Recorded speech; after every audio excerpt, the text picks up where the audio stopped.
Toleration be the love, before pride and exaltation be the love, be the love.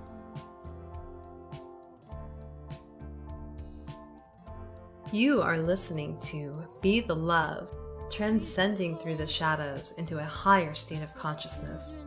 We are souls on the journey, opening up the conversation to heal, awaken, and connect ourselves and the planet to a higher vibration of love frequency. It starts with you. Everything you need is within you. This is your time. I am Stacy Musial. And I am Sam Fernandez, and we are your co-hosts at Be the Love podcast. Thank you for tuning in and ascending with us. Hop on board the Ascension Bus. This is Adrienne Elise of the Supernova Soul Tribe. This is Nicholas David Mann. This is Dr. Brent Satterfield of Inner World Movement, author of Bringing Heaven Home. Hi, this is Dana Parker with Inner World Movement. Hi, my name's Steve Nabell. Here I am with Stacy and Sam on Be the Love podcast. Hello and welcome to another episode of Be the Love, transcending through the shadows. I am Stacy Musial. And I am Sam Fernandez. And we are your co-hosts and souls on the journey. And thank you so much for tuning in this week. If you've enjoyed listening to our show, we would be so grateful for a 5-star written review on iTunes. Reviews really help the show become more visible and spread the word to others. And if it feels safe for you, I'd like to begin by inviting you to take a moment and get centered with us. I'd like to begin by inviting you to take a beautiful cleansing breath in through your nose and out your mouth, releasing anything that is keeping you from being present. And take another deep breath in through your nose, breathing in calm, peaceful, loving energy, and breathing out anything you are ready to release. And take one more breath in through your nose, breathing in light and love for yourself, sending it to all of your cells, organs, and systems. And breathing that light out, and breathing that love out, and send it to all of humanity, remembering that you always, always have your breath to come back to.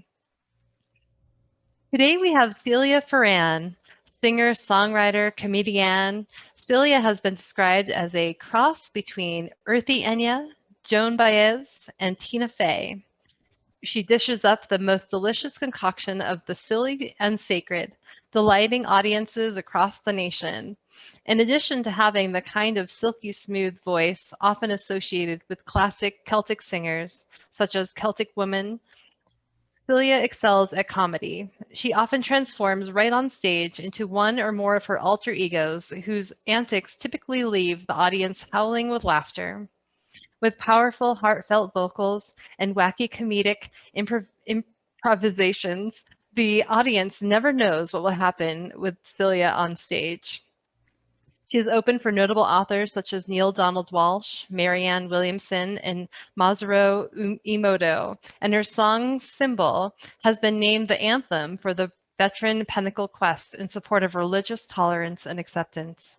No matter how many times you think you've seen Celia, you can never predict what she will do and how deeply she can reach the soul of an audience. So thank you so much for being here with us today, Celia. Thank you for having me. It's a pleasure. Absolutely. It's such a pleasure to talk with you again.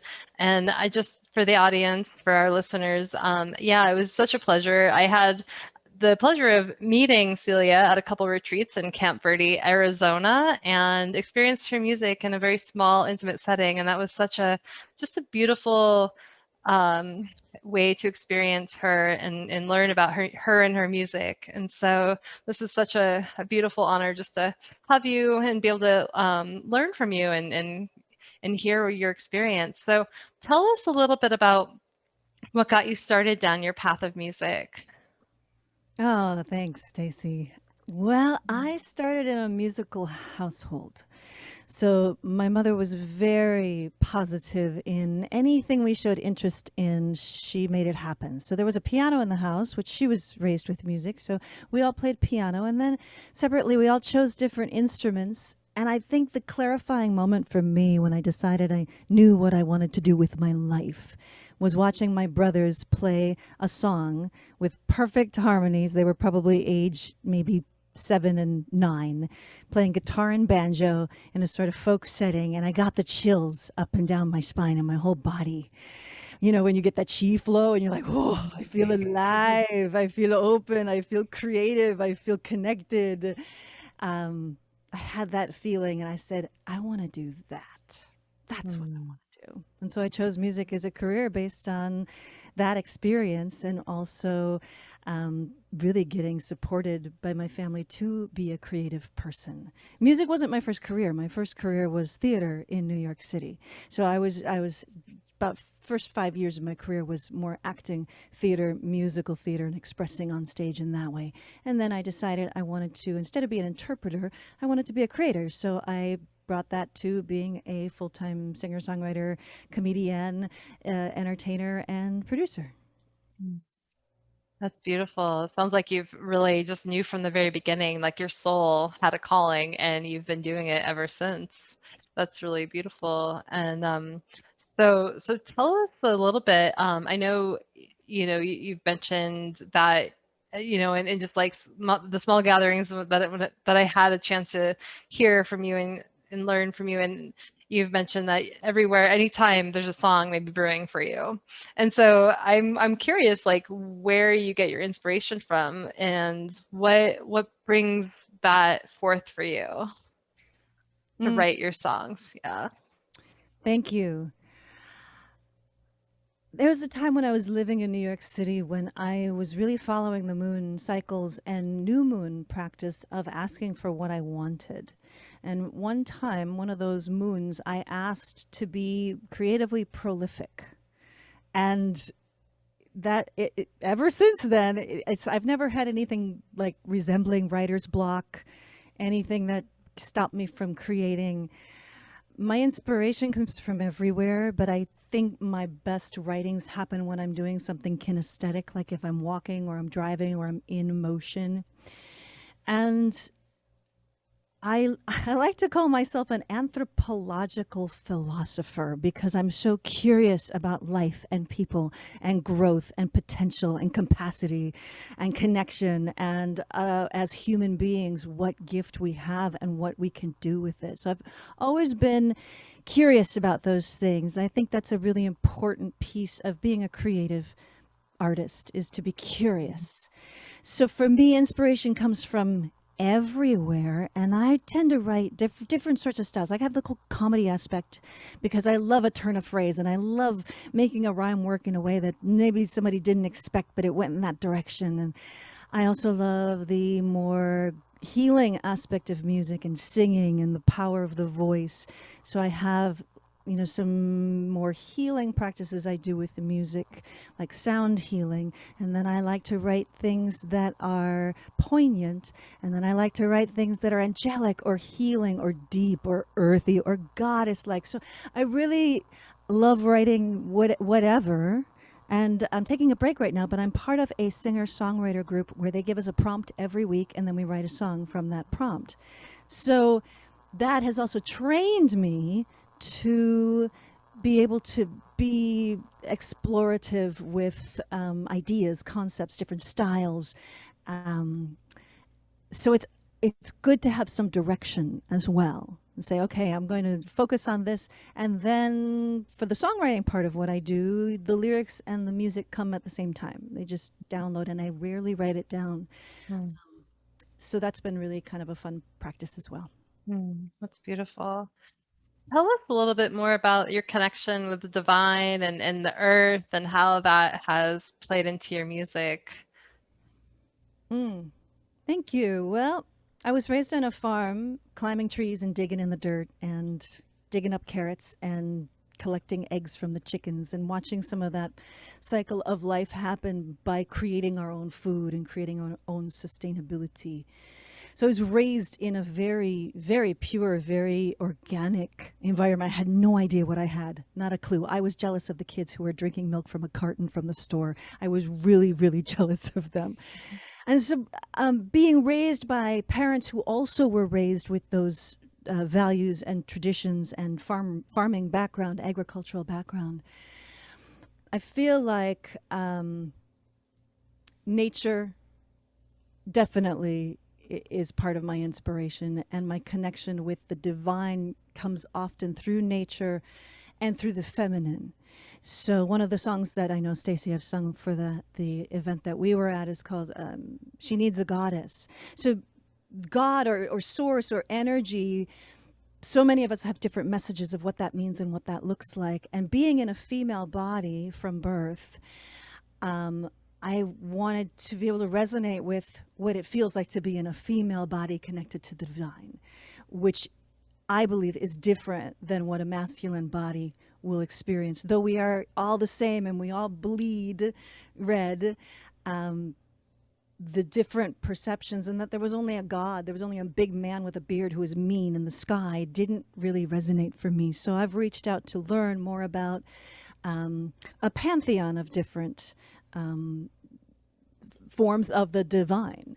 And for me, it's whatever gets you there, whatever gets you to a place of wholeness and connected and security and love and peace and grace. That's the path for you. And one of the things I like about the more pagan traditions is the axiom, or that's probably diminishing it, is really more the belief of do as thou will and harm none. So that feels connected to me as well.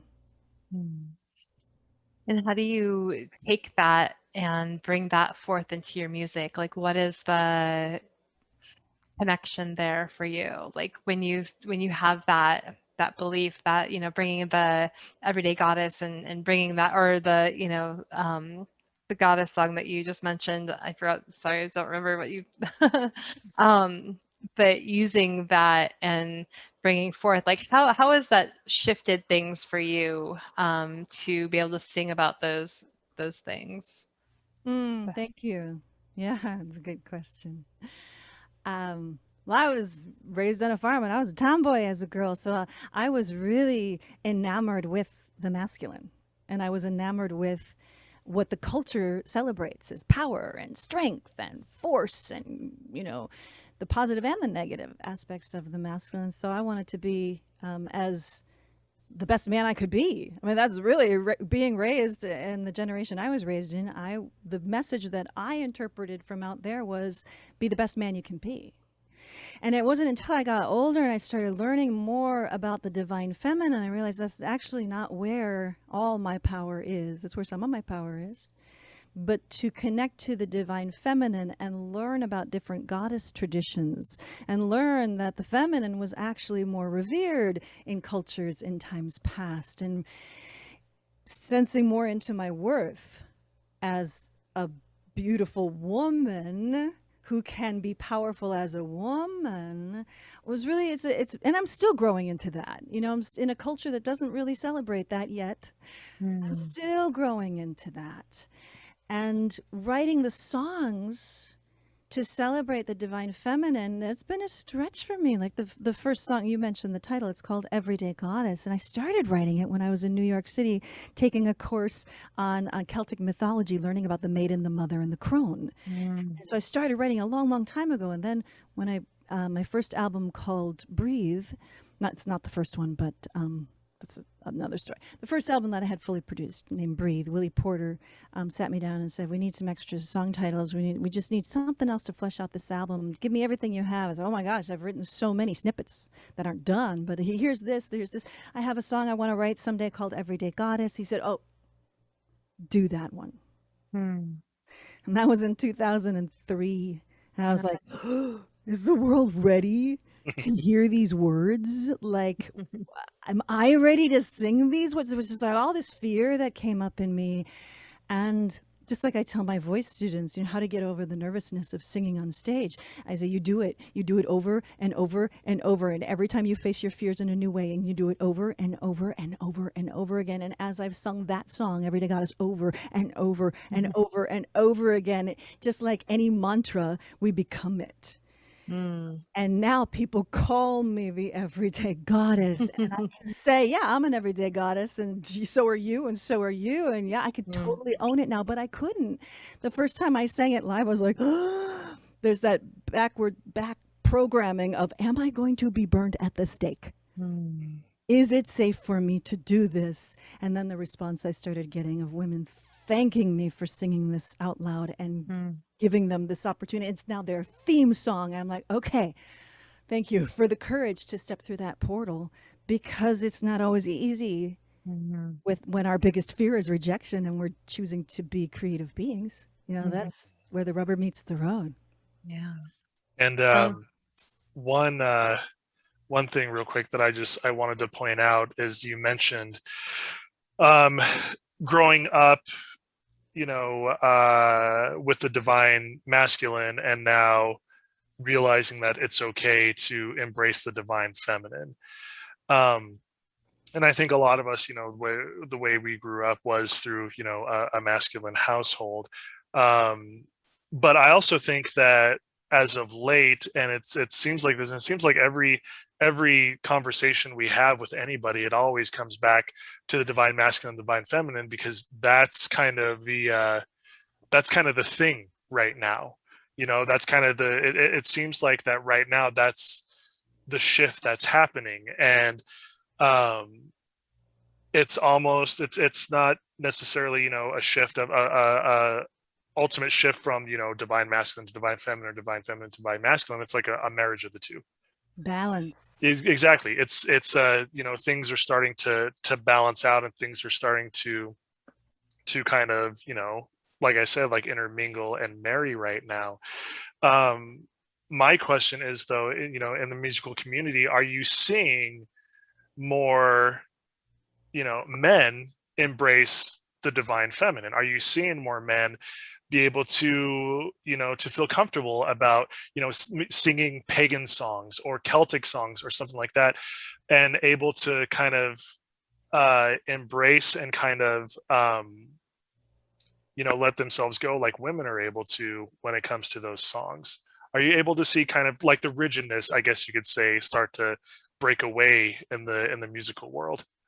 Yeah. So just for clarity's sake, are you asking me, am I seeing more men singing these songs and being able to do it? Or am I seeing men responding to these songs and be able to do that? Right. More of a response to the song, and more of a kind of a, like they're giving themselves permission to feel the words, to feel the music, to, you know, and in that sense, kind of, you know, connecting to their divine feminine.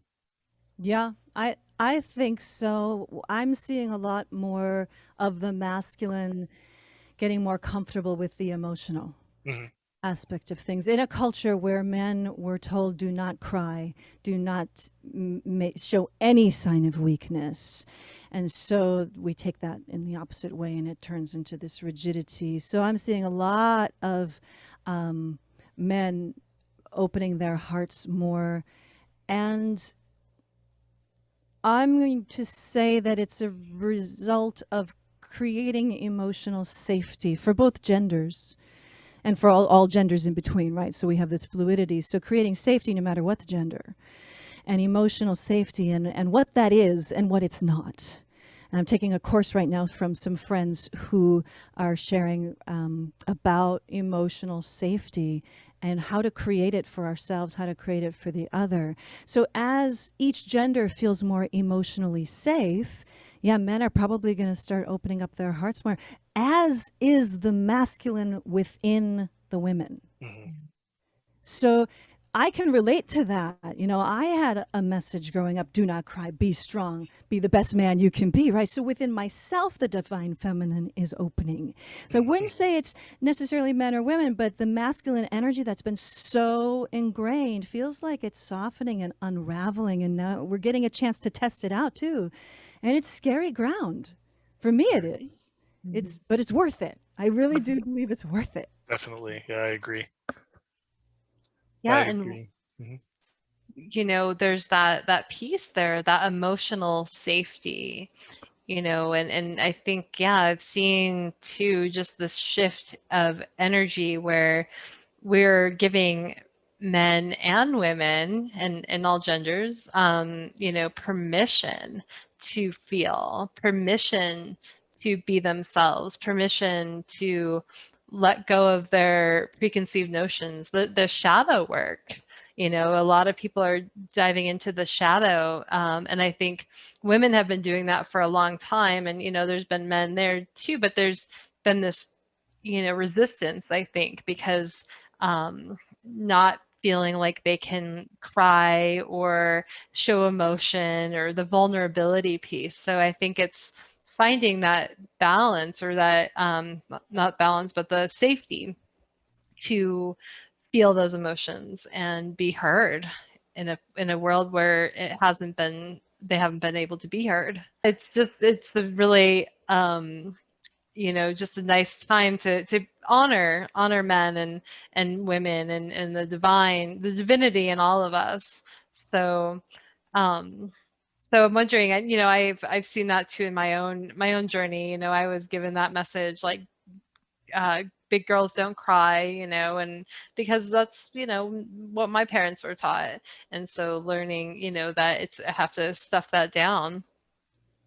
And it sounds like just coming through just with your music, how it's giving, even just like through the Everyday Goddess song, and what you're doing for women in general and men, to give themselves permission to be the everyday goddess, and recognize that there, you know, no matter what walk of life you come from, there is that space to be a goddess.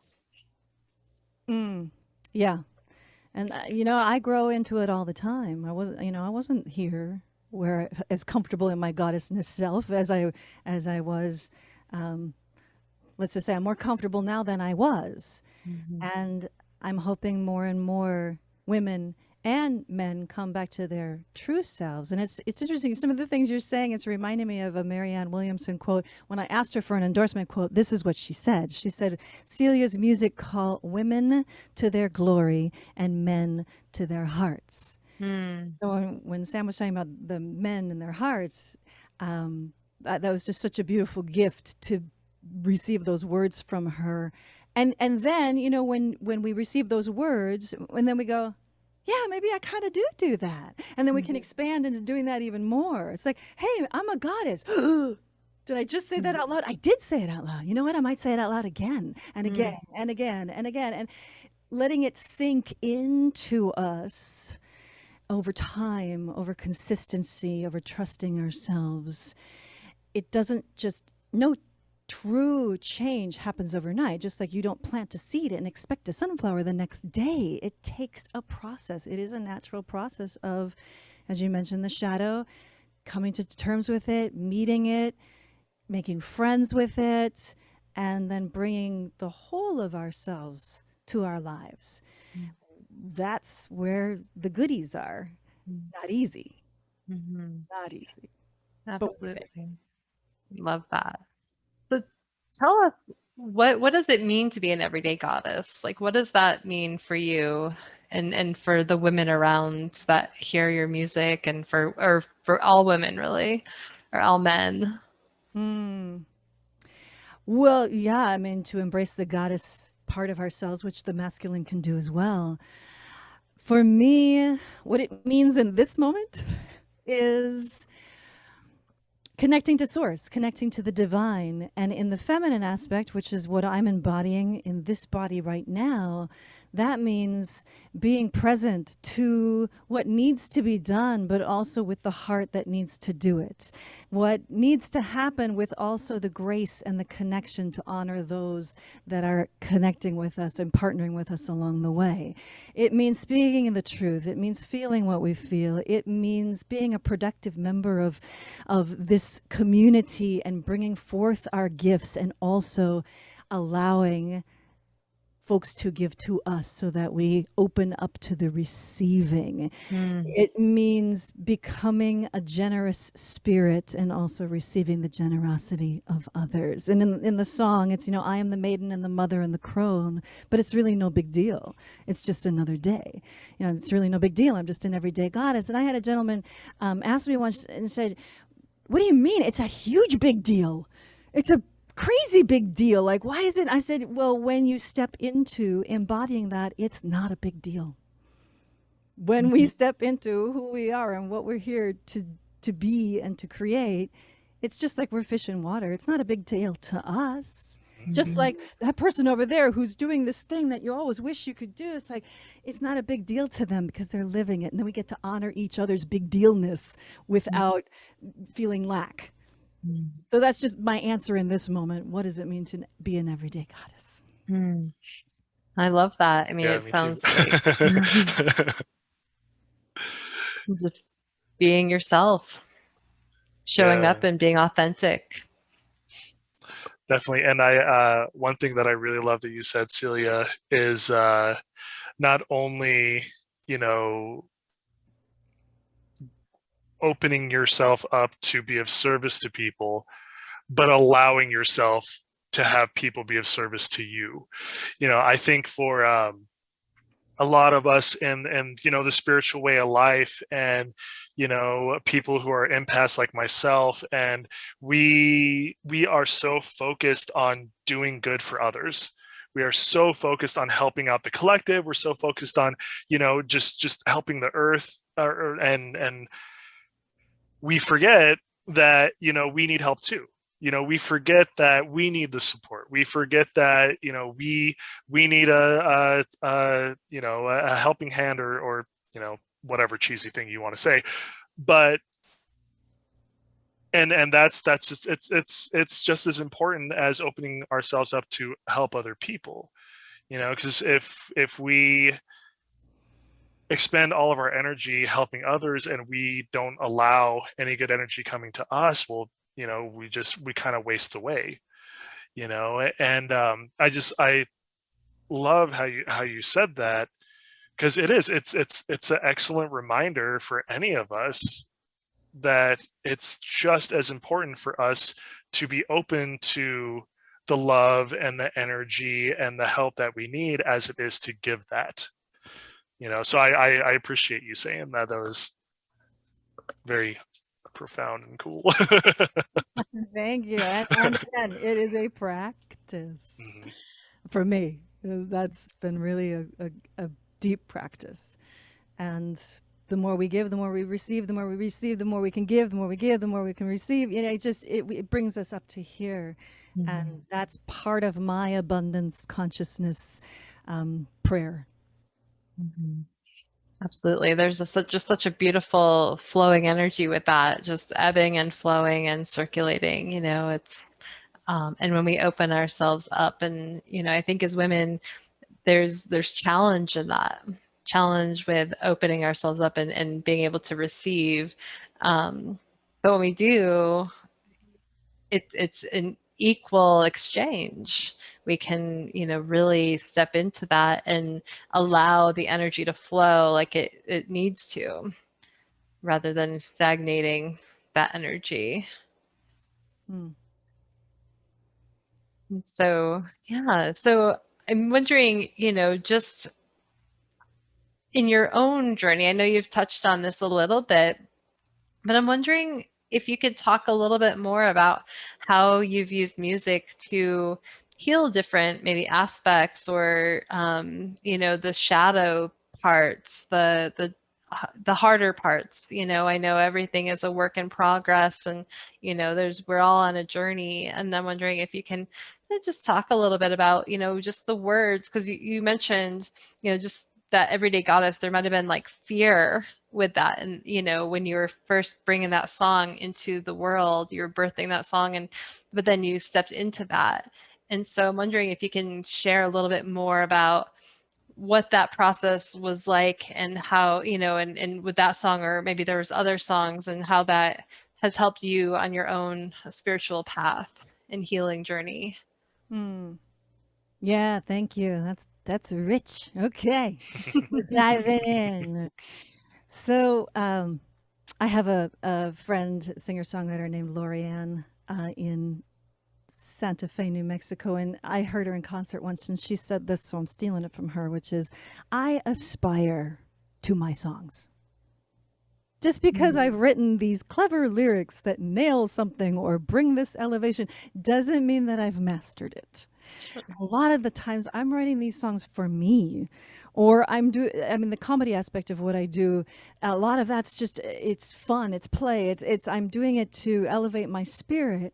And then I want to share that with others, because if it's resonating with me, it's probably resonating with someone else. Sometimes it's resonating with me because it's resonating for someone else. So empathically, I'll pick up on an energy or a thought, or I'll think of that person. And sometimes I write lyrics in my head for certain people in my life. They'll probably never know it, but I think of them when that phrase comes through. So the healing, music is medicine. Music is vibration. Everything is frequency and vibration. So music is that focused. It's like music. It's like a laser focus. You take that vibration energy into this frequency of music and tone and word brought together. And it's almost like it's a prism, brings the laser in, and then it comes out into all the hearts of who are hearing it. And they're all going to hear it in different ways for what's needed for them at that time. Have you ever gone back and heard a song and heard a lyric that you didn't hear before? And wherever you're at in your life, you're going to listen to that piece of music, whether it's instrumental or whether there's words, and it's going to go through the filter of whomever is listening. And so I'll write songs and they'll mean something different to me when I look at them from my new filter, which is hopefully upgraded. So the songs heal me, definitely. Singing is healing, because when I teach my voice students, I say, if you get one thing out of this class, this one time I have with you, if you get one thing out of this class, please know that this is not the voice. This, and the field that you're in, is the voice. So the vibration of sound within our own bodies, it's vibrating bones, it's vibrating cells, it's vibrating the blood, it's vibrating every cell in your body is vibrating when you sing, even when we speak, when we make tones, and you can direct that energy into different parts of the body and create vibration. And for me, it feels like tuning, not just my voice, but my entire energy field. So that's been healing for me, to be able to take a traumatic situation or some heartache and turn that straw into gold through a song. I mean, it's all grist for the mill, right? So several years back, I released an album called Karma. And it took me about 7 years to complete it from start to finish. I took some breaks in there.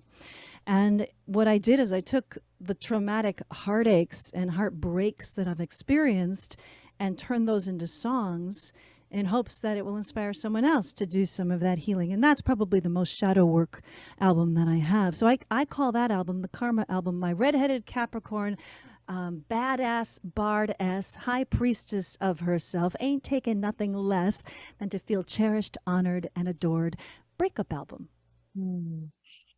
Oh, that sounds really intense, like an intensely beautiful, powerful, healing album. And so I'm hearing too that you've been through path, and of course we're all on a journey, and so aspiring to your songs, as you said, and learning maybe to step into them, or maybe embodying them, in that way, and moving through your healing journey.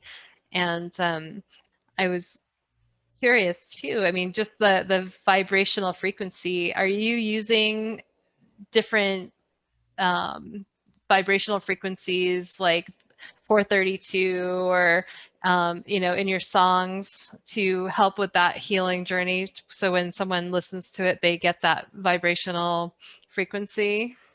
No, I haven't put my toe in that water yet. I know about it. I'm curious about incorporating it into my music as I go forward, but I haven't done it yet. Just curious. Yeah, that sounds like it. But even just the words, I think words, the language that we use, and when you put it to song, it can have that powerful effect on people's lives. So Absolutely. have you, sorry, go ahead. No, I said absolutely. I'm agreeing with you. Yeah. So have you received feedback from how you've touched people's lives with that Karma album? Yeah, I have. Some people have some go-to songs. They might be going through something now or recovering from some turmoil in the heart and some trauma. in relationship. And I think it's a frontier for us in humanity to develop relationships that are healing and grounded and loving and kind and co-creative and supportive. And most of us, at some point in our life, go through a betrayal, at least one, a heartache, feeling forsaken in relationship with a particular person or group or situation that involves people. So yeah, I've had my fair share of it, and I've learned a lot along the way. It doesn't necessarily make it easier. Yeah, absolutely. There's a lot of power there. And one thing that I wanted to say here is that you did mention, you know, both Stacy and you, Celia, mentioned how healing and therapeutic music can be, you know, and I know from a very young age, you know, I when I would listen to a certain song or something, I would feel a certain way, and I would be able to feel the music and, you know, all that kind of stuff. And I know, you know, right now with everything that's going on in the world, everything negative and everything positive with the world shifting right now, that it seems like people are looking towards music a lot more to have, you know, that outlet, or to have that therapy, or, you know, what have you. And I also know too, I'm know quite a few musicians, and, you know, with everything was happening with the pandemic and things, they weren't able to perform live. And a lot of them, that was a good chunk of their livelihood. And unfortunately, some of them didn't survive through the pandemic, you know. So my question to you is, how have you been able to adapt musically and spiritually during these times to be able to continue to move forward in your musical career? Good one. Thank you, Sam. Let's see. Before we had quarantine, I was on the road full time, and wonderful singer-songwriter friend Janice Stanfield taught me this saying, because people always ask, if you're on the road full time, so where's home for you? So do you sleep in your van, in the car? Like, everybody wants to know where you live. And so she taught me to say, I'm geographically untethered. And so I've been geographically untethered for many years now. And when COVID came into the picture, I decided to rent an office space in Phoenix, Arizona, which is where I was sort of hovering around, and wait it out. And then as we got more news, this show dropped off the calendar, and this show dropped off the calendar. And then we're starting to go 6 months in advance. This show's dropped off the calendar. A year in advance. Is my calendar for a year in advance was wiped clean. So every piece of my mind, like right now, I'm imagining, or I used to before COVID, I would be imagining where I'd be in 6 months. So I know my body's here, but I have to plan 6 months in advance. If you want to put on, you know, ticketed shows across the country, that's something you need to do. You can just say, I'll show up on Wednesday, but you don't have as much marketing power if you do that. So calendar got wiped clean. I was going to leave. I was going to rent a studio space and then just leave. But okay, I'm like, okay, well, let's bring everything here. I had a storage unit in the Midwest, so I brought everything here. And I'm in Phoenix right now, Phoenix, Arizona. And it was just one adjustment after another, as I'm sure you all can relate. There was just sort of like, wait, what? The NBA's not happening? Oh, this might be serious. Wait. Cirque du Soleil went bankrupt? The Cirque du Soleil went, and we started to go, oh, and we looked at it from a new lens. Oh, wait, there's no toilet paper. Oh, wait, there's no food on the shelves. Oh, wait, you know, we have to wear masks. Oh, wait, you know, so it's just this adjustment, this constant adjustment, which for me mirrors a little bit of what it's like to be on the road. So you're constantly adjusting when you're on the road. Oh, this place we were going to stay in tonight fell through. We're going to have to adjust, find something else. Oh, wait a minute. We blew a tire. Adjust, find something else. Oh, wait, they don't have the electricity length cable that we need at this particular gig in order to make this work. Adjust. You know. So it sort of mirrored that for me, but I was in one place. So I had been doing online concerts 6 years previous to everything stopping and people going to online. So that really was in my favor. So I had a show on March 15th, 2020. And the day before the show, I got a call from the venue that said, "Get back to us, it's urgent." And of course I did. I'm like, oh, no. Is this really happening? It was one of these shows that I'd worked 6 months and got a full house and all these advanced ticket sales. I was like, no. And they said that a case was found in the building. And I had the option. I could choose. This is at the time we had no idea what was going on. I could choose if I wanted to do the show or not, but I had to put out a notice on social media and on the door letting people know that there had been a case. This was before we were being asked to wear masks. And so I'm like, well, forget it. I'm not going to even try to jump through that hoop. So I changed a live in-person concert that was completely sold out to an online concert in 24 hours. Mm. And it was like being the swan on top of the water and pedaling hard underneath it. How do I do this? And I do this gracefully. And how do I do this and honor what's happening and also be a voice of groundedness and heart for the fear that's happening in the world? So that was the last real show I did was in California at a it was the last year that it was going to be held. It's called PantheaCon in California. Never thought that was going to be my last show. Mm-hmm. Yeah. So then you adjust, shift. Okay, what's happening now? So there's a sense of nervous system being jacked up and trauma when we are constantly in that adjustment, which I had been accustomed to on the road, mm-hmm. but now I'm doing it in one place. And now people are doing it who never had to do it before. So it raised this anxiety level, but it also did create more appreciation for the arts because you can't just go down to the bar on Friday night and have a beer and listen to the band. So in that way, it worked in my favor because I was pulling teeth trying to get people to comprehend that you could watch a concert online and I would sing to you online. And 6 years I was doing that and getting people going, wait, I can't come to your concert because I'm in California. I'm like, doesn't matter where you are, go to your screen. Mm-hmm. Now that is just a given. Mm-hmm. So in a way, COVID shifted things in the direction that I was hoping people would respond. I just was dismayed that it had to happen in that way. Mm-hmm. So Patreon is the other thing that's kept me going. So I had a really sweet following on Patreon previous to COVID, and then a lot more people signed up.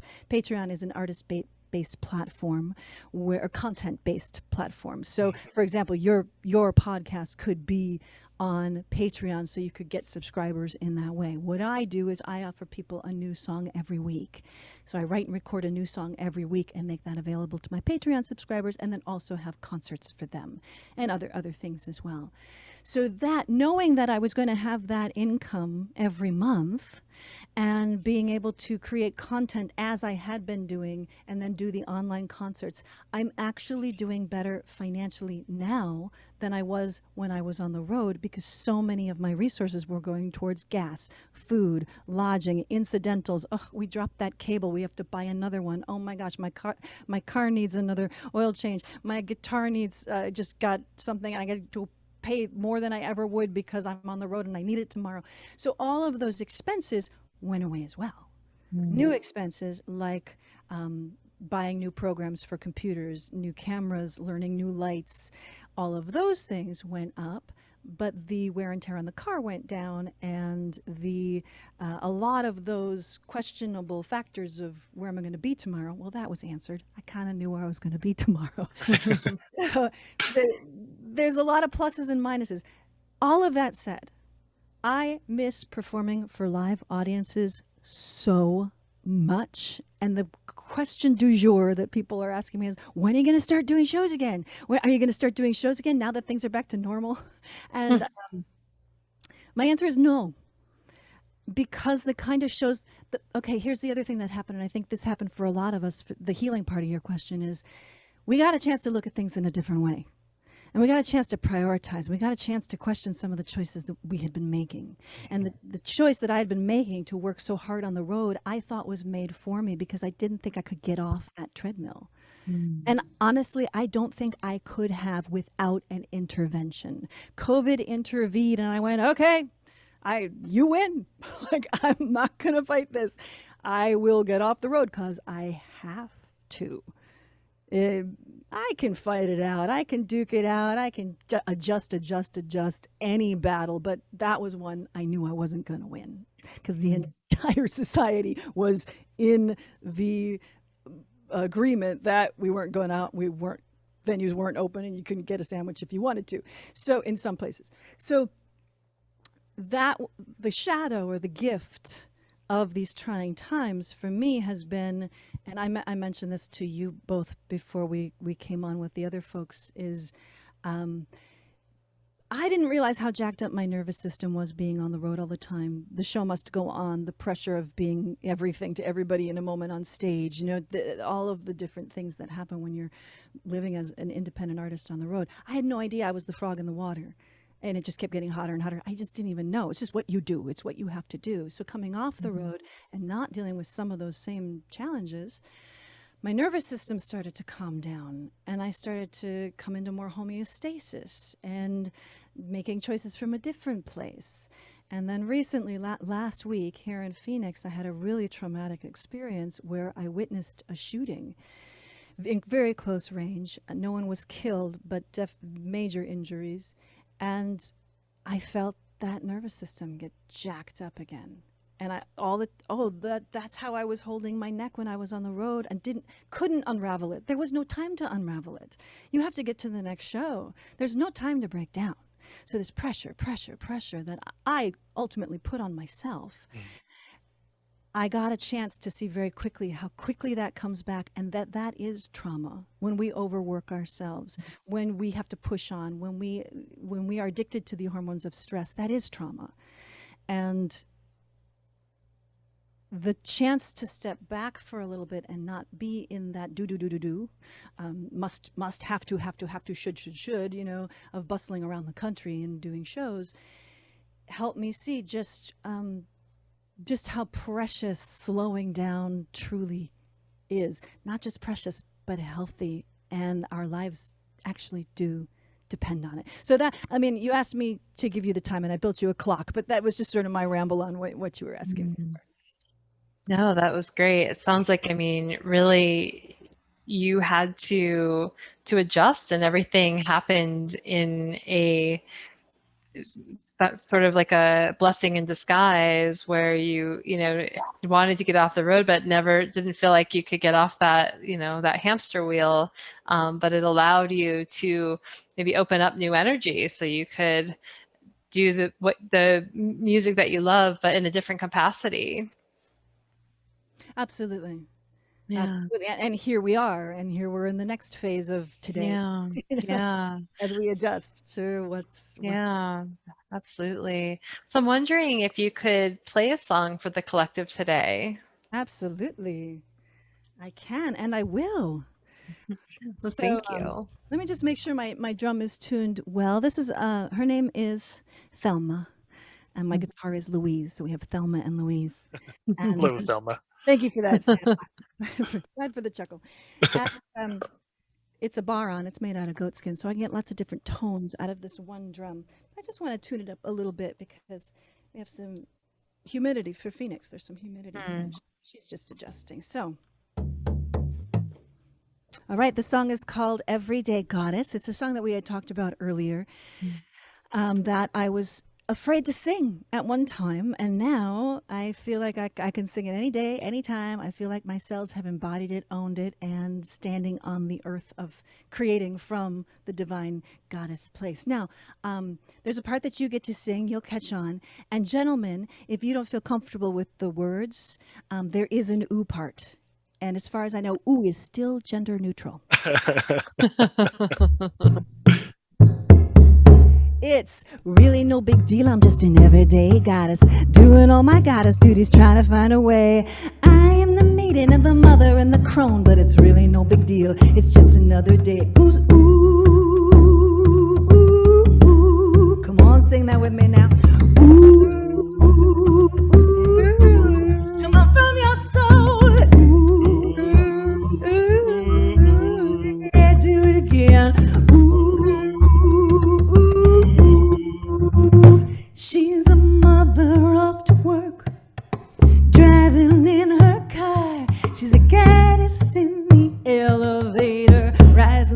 star. They say she's working like a man, but they don't understand.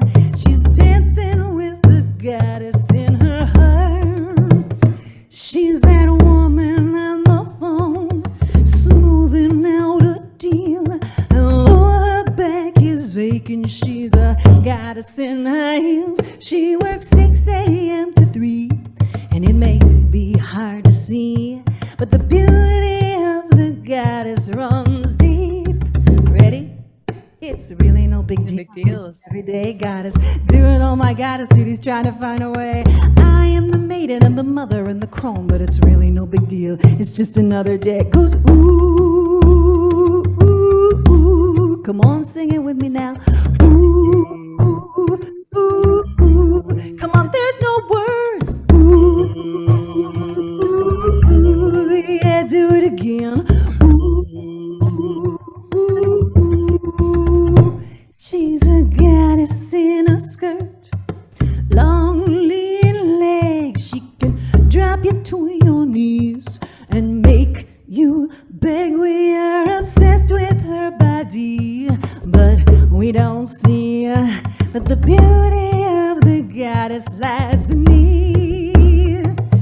It's really no big deal. I'm just an everyday goddess doing all my goddess duties, trying to find a way. I am the maiden, I'm the mother and the crone, but it's really no big deal. It's just another day. Now, I've been singing this song a long time, and this goes back to the conversation we were having before about the divine masculine and the divine feminine. So over the years, I have had gentlemen come to me, gentlemen who adore and appreciate the feminine, but have come to me and said, Celia, dear Celia, what about us?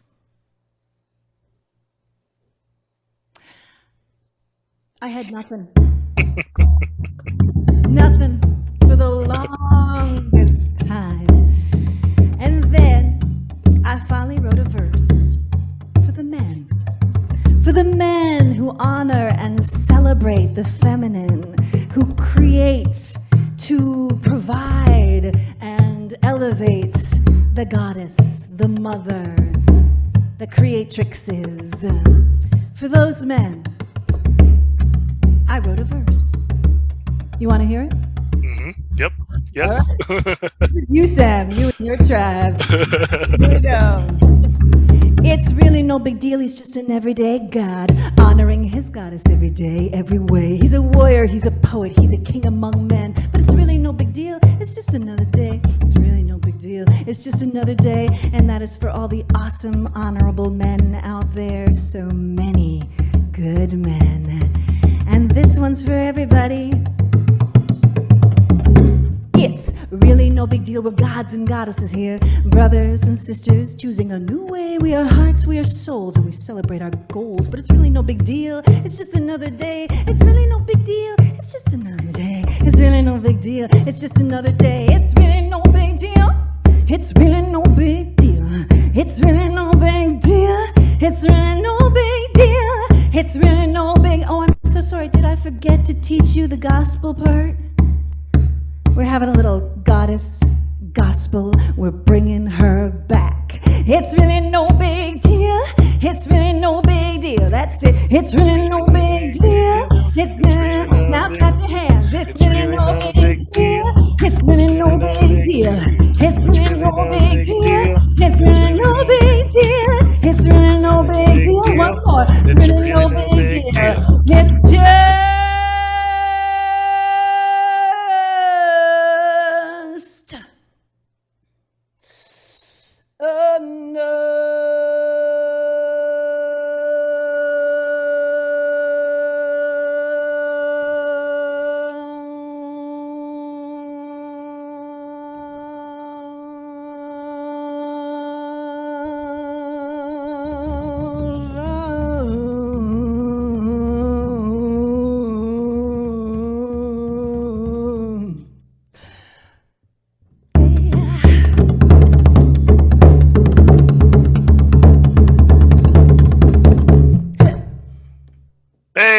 Hey, that was awesome. That was beautiful. Every time I hear it, it's just like, yeah, But it's also really no Like, big deal. So right, yeah. But own, the goddess within me, within, every woman and the divine feminine in all of us, really. But then the honoring the men, I love that song, the verse, to bring in that, because we do have to recognize, that there are, wonderful men in the world, honoring the divine feminine. I love that. So thank you so much, Celia, for providing that song for us. You are so welcome. That's super easy to do. Thanks for inviting me. Yeah, absolutely. And so, Celia, I know you mentioned a little bit about your Patreon site, and I'm wondering if you can also maybe tell our listeners how they can find you and what you're currently working on. Oh, thank you, Stacy. Yes. Okay. Patreon.com/Celia Farran. If you joined now, you'd have access to over 160 recordings that are pretty much nowhere else. So there's a lot of exclusive material there. And then my website is celiaonline.com. That is not as up to date as I would like it to be. So perhaps the best place to find me now is on social media. So you can find me on Instagram. You can find me on Facebook, Twitter. Celia Farran is my personal page. I have 2 of them because Facebook only lets you have 5,000 friends. But if you go to Celia Farran Music and Comedy page, that's my, page where you can find out if I'm doing something coming up. I have a concert coming up August 1st, but that may have already happened by the time we share this with folks. So never mind that. I don't exactly know when the next concert is. There's going to be one in September for the World Goddess Day. I think it's at the beginning of September. So I'll be doing more of my goddess songs, celebrating the feminine, also doing, songs like Mama Lakshmi and Bridget songs and songs for Isis. So all the different songs that I write specifically for specific goddesses, those will come out, as well as celebrating the goddess within us all. So that will be a really fun thing. And I will update that website very soon. So go ahead and check it often. And also you can go to celiasings.com, CeliaSings.com, and download 3 free songs, one of which is Everyday Goddess, ironically enough. So you can go get those 3 free songs, and that's how you can also get on my email list. So if you're resonating with what I'm saying and you'd like to hear more, please go there, celiasings.com, sign up, and then when I send emails out about what's happening, you will be in the know. And if you don't like what I do, then you could avoid me with incredible accuracy. So check it out. Well, beautiful. And we will add all those links to the show notes as well, so people can have easy access to that. And so thank you, Celia, so much for being here with us today. We've really just appreciated your presence with us and sharing space to have this beautiful, conscious conversation. And thank you for listening to our show. Stay tuned for more episodes being released on Mondays at 5:55 a.m. Mountain Standard Time. And if you've enjoyed listening to our show, we would love a 5-star written review on iTunes.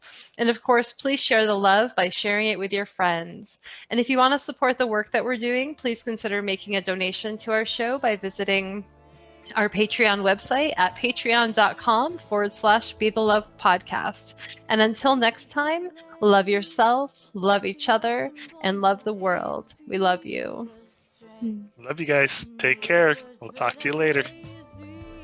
We at Be the Love Podcast are honored to be supporting the Commodity Foundation, which is a nonprofit organization in Uganda that is working to build a school that will promote and support healthcare, education, skills development, feeding the hungry, human rights, and environmental defenders.